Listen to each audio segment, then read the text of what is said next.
Assalamualaikum warahmatullahi wabarakatuh.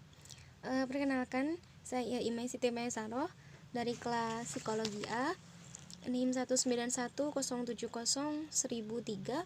Ingin mencoba mempresentasikan hasil dari kelompok saya, yaitu kelompok 3 tentang kelompok sosial, dan merupakan tugas individu dari mata kuliah Psikologi Sosial yang diampu oleh dosen Pak Muslim. Baik, langsung saja. Untuk materi kelompok sosial diawali oleh sejarah dari kelompok sendiri. Menurut ajaran Islam, Allah Subhanahu wa Ta'ala telah menciptakan manusia pertama, yaitu Nabi Adam alaihissalam. Kemudian Allah tidak membiarkan Nabi Adam sendirian, dan Allah Subhanahu wa Ta'ala menciptakan Hawa sebagai pendamping dari Nabi Adam itu. Di sini bisa diambil kesimpulan bahwa kelompok sosial pertama di muka bumi adalah Nabi Adam dan Hawa. Kemudian berlanjut kepada pengertian dari kelompok sosial itu sendiri. Saya mengambil dua pendapat dari para ahli.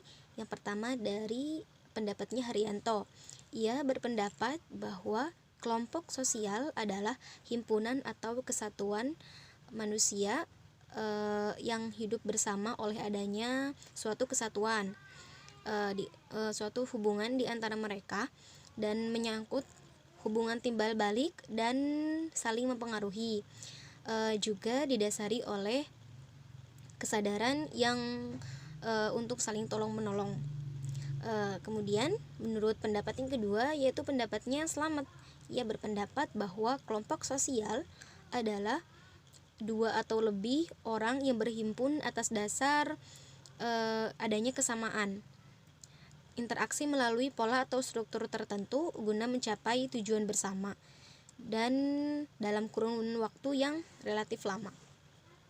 Kemudian dari kedua pengertian tersebut bisa disimpulkan bahwa kelompok sosial adalah sekumpulan manusia dalam kesatuan dan didasarkan atas adanya hubungan di antara mereka yang menyangkut hubungan timbal balik dan saling mempengaruhi. Kemudian terdapat kesadaran untuk saling tolong menolong.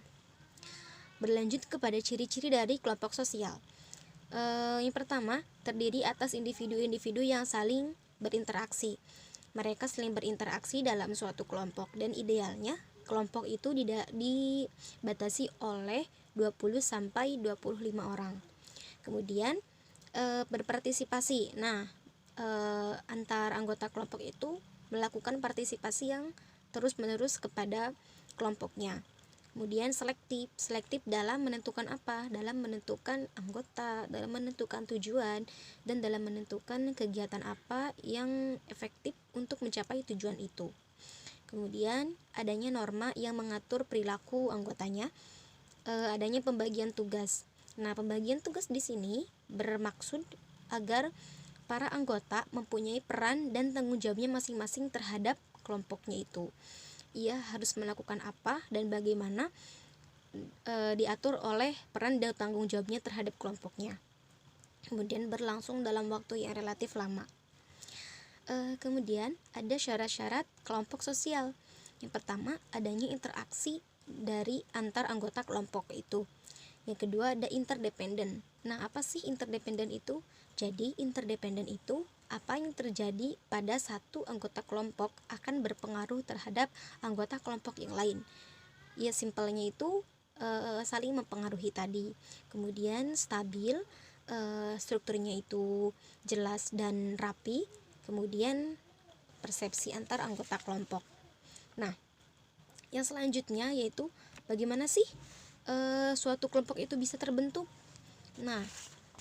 Kelompok sosial terbentuk melalui proses interaksi dan proses sosialisasi. Adanya hasrat untuk menjalin hubungan dengan yang lain, kemudian akhirnya melahirkan perkumpulan yang disebut dengan kelompok.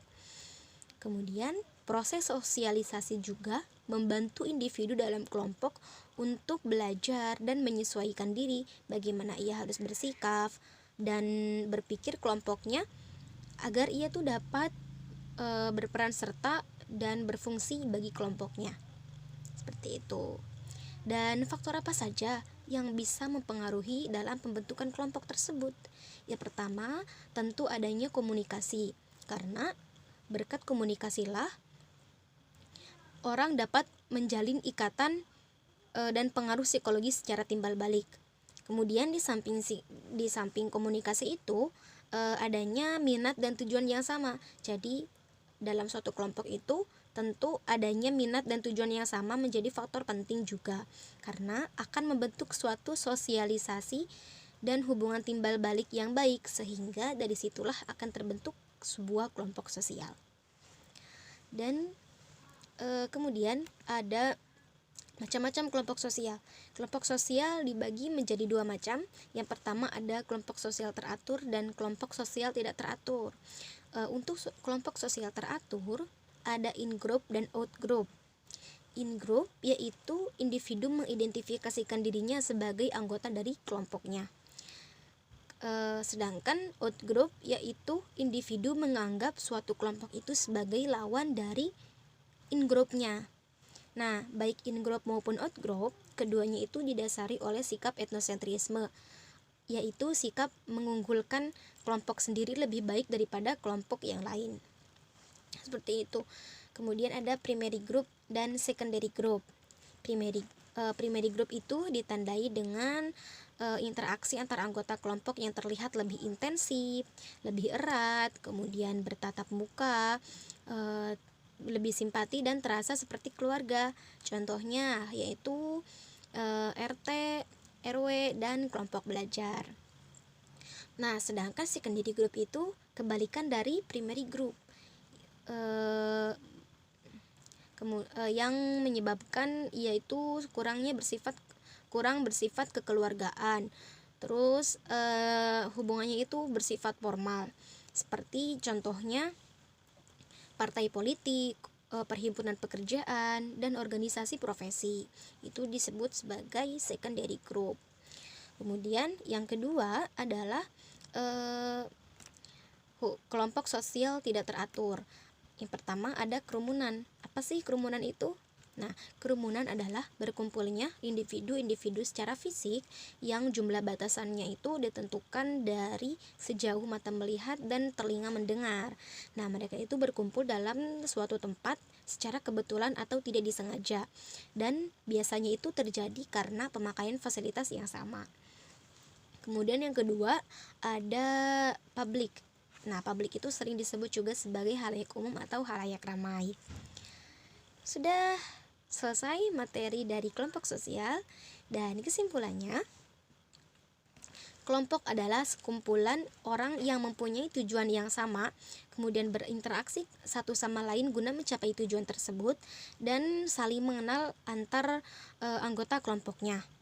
Kemudian mereka itu menganggap dirinya sebagai bagian dari kelompok itu. Kemudian kelompok sudah ada sejak manusia pertama, yaitu Nabi Adam dan Hawa. Kemudian kelompok memiliki ciri-ciri yaitu tujuan bersama, interaksi antar anggota kelompoknya, dan memiliki komitmen yang dipegang oleh anggota kelompoknya.